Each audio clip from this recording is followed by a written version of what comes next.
بسم اللہ الرحمن الرحیم۔ السلام علیکم ناظرین، ایک نئی ویڈیو کے ساتھ آپ کی خدمت میں حاضر ہیں۔ تم نے اپنے فیصلے اللہ پر چھوڑ تو دیے ہیں مگر دل سے نہیں چھوڑے۔ تم اب بھی چاہتے ہو کہ کاش فیصلہ وہی ہو جو تمہاری خواہش ہے۔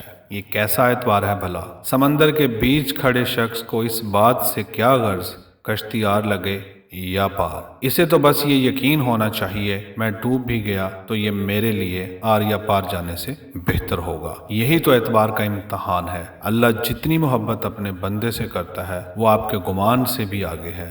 ہم صرف وہی دیکھتے ہیں جو ظاہری خوبصورت ہے، جبکہ اللہ یہ بھی جانتا ہے کہ آپ کے لیے کیا خوبصورت ہے۔ یقین کرو جس دن اس اعتبار پر فیصلہ اللہ پر چھوڑ دو گے کہ جو بھی ہوا میرے لیے وہی بہترین ہوگا، اس دن نہ صرف آپ بے چینی سے نکل آؤ گے بلکہ فیصلہ آپ کے یقین سے زیادہ بہترین ہوگا، کیونکہ اللہ ساری دنیا اور لوگوں کے دلوں سمیت ان کی سوچ کے رخ تک بدلنے پر قادر ہے۔ ناظرین، اگر آپ کو ہماری یہ ویڈیو پسند آئی ہو تو پلیز ہمارے چینل کو سبسکرائب کریں اور بیل آئیکن کو پریس کر دیں تاکہ ہماری ہر آنے والی ویڈیو کا نوٹیفیکیشن آپ تک پہنچ سکے۔